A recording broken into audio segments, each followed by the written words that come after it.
When we first started managing psychological injury claims, as you can imagine, for case managers, they were really nervous.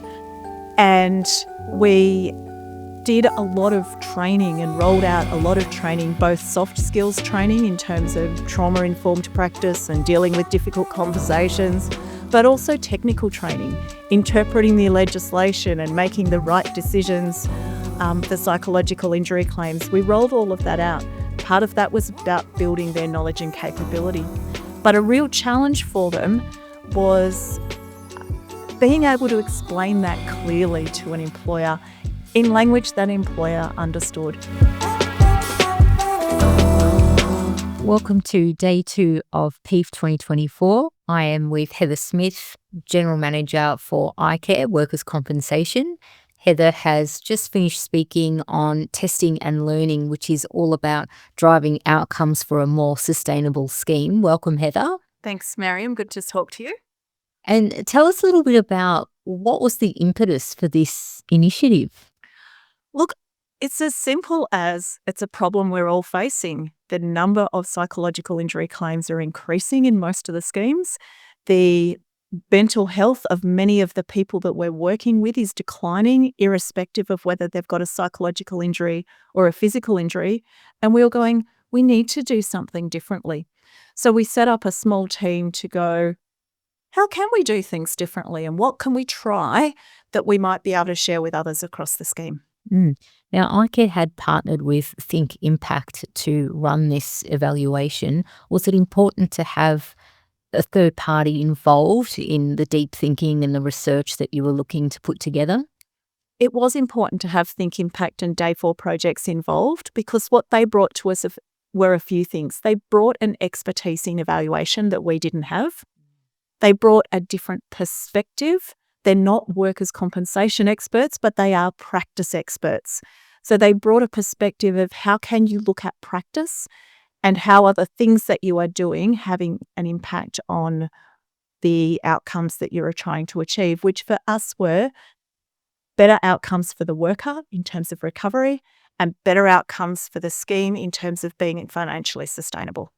Now, you did speak about running through some cycles, so not waiting until the end of the evaluation to put any best practices in place, but actually using the outcomes of these cycles to test and learn the recommendations as you go along. Can you tell us a bit about that? That was an approach that was recommended by Think Impact, and what they said was if you take that action research approach, we can actually use that information to inform each cycle over time.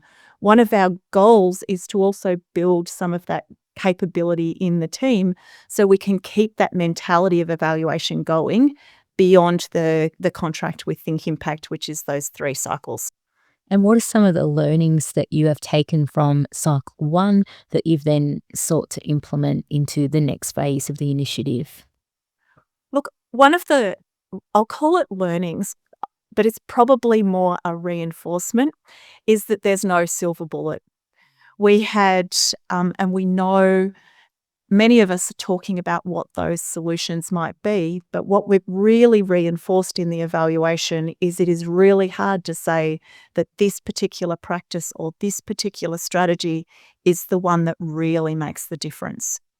It is more about how we equip case managers to work through what might be the right strategies for the person that they're working with and the employer that that person works for.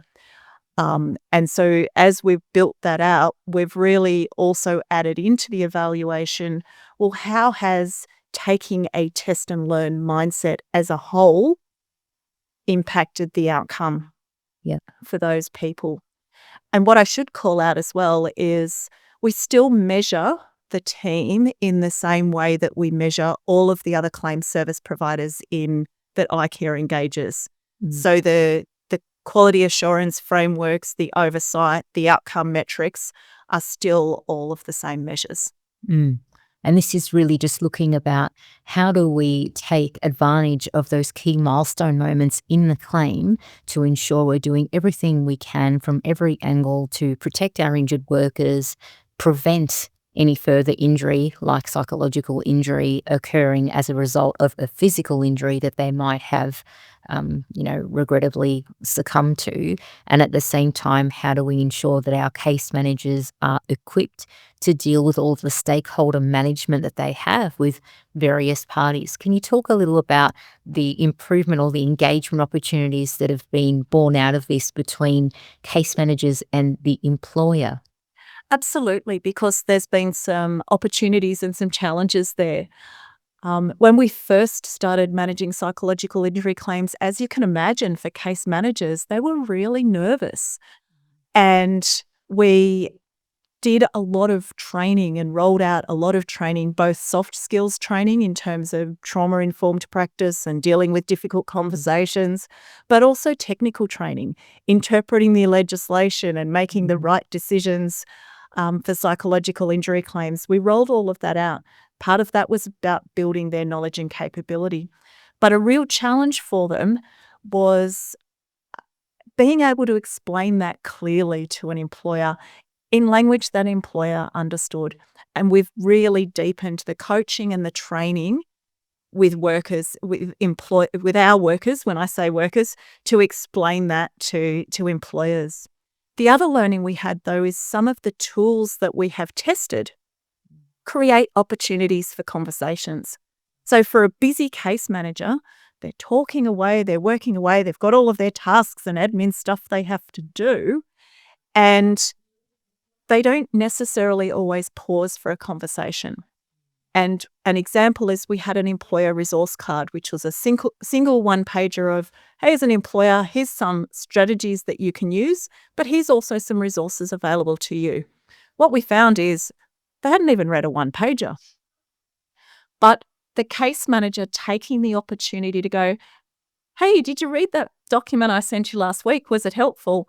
The employer saying no, and then the case manager saying, do you want me to go through it with you now? Was really helpful in actually building a connection and rapport with the employer.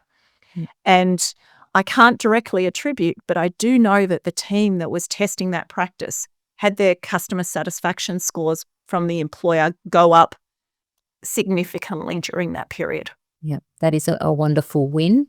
And as you mentioned in your speech as well, it is really about having small wins consistently rather than the silver bullet that solves for all.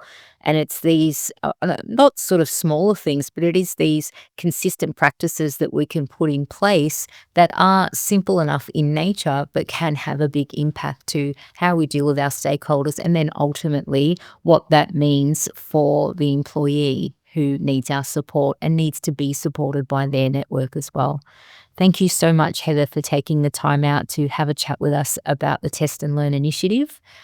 If we wanted to learn more about this, is there any literature available online? The evaluation report is on icare's website, or reach out to, through PIEF, you could reach out to icare, and we're happy to share what we've learnt so far, remembering that there's still a lot of things we're trying to learn.